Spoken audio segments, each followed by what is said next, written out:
Top news: Bernie Sanders torches Senate Democrat Elissa Slotkin. Americans aren't dumb and know what oligarchy means.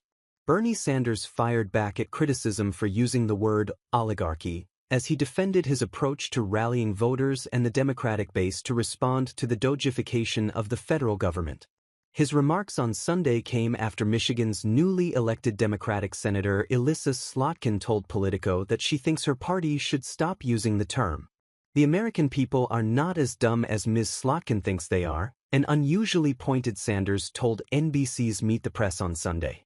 I think they understand very well when the top 1% owns more wealth than the bottom 90%, when big money interests are able to control both political parties, they are living in an oligarchy.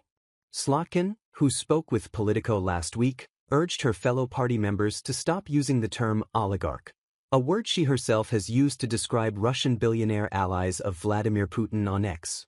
The independent senator from Vermont told NBC's Kristen Welker that the tens of thousands of Americans coming out to his rallies across the United States are proof that Slotkin is out of step with Americans across the country.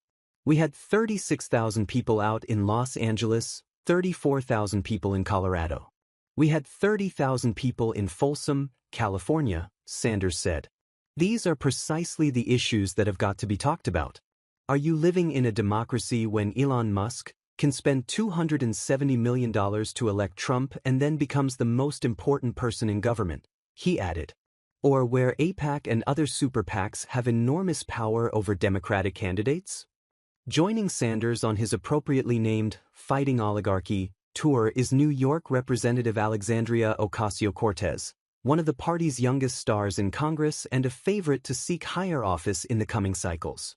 The two have turned out crowds larger than Kamala Harris and Donald Trump as they rally angry Democrats and independents in response to the rapid, sweeping changes to the federal government under Trump's second presidency. Another Democrat taking the party's message directly to voters at a time when the national Democratic brand is badly tarnished is Conor Lamb, a former congressman from Pennsylvania, who continues to make appearances at town hall-style events across his home state, including in Republican districts. Lamb, who lost a Senate primary to incumbent Senator John Fetterman after progressives broke in Fetterman's favor, mended fences with Ocasio-Cortez in a social media thread that also revealed where he fell on the use of the term oligarch. He, like Ocasio-Cortez, is widely believed to have ambitions of further political service. See, clearly we have been on the same side of the oligarchy question, against, and protecting Social Security and Medicare, for, Lamb wrote to Ocasio-Cortez on X last month. Let's make that team as big as possible.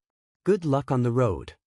Sanders, like many progressives, faulted Democrats for abandoning key parts of the party's electoral base, working-class voters and minorities, after the 2024 election ended disastrously for Harris, who lost every major battleground state to Trump and won millions fewer votes than her old running mate, Joe Biden, did 4 years prior.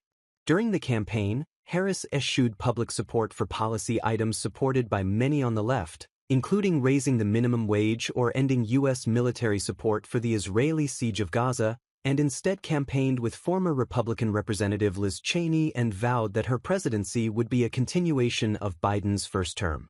Sanders was an avid supporter of many provisions in Biden's Build Back Better agenda, which died in Congress after the party suffered defections from two centrist Democrats who later gave up their seats rather than face re-election challenges.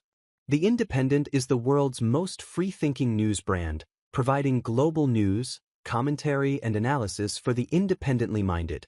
We have grown a huge, global readership of independently minded individuals who value our trusted voice and commitment to positive change. Our mission, making change happen, has never been as important as it is today.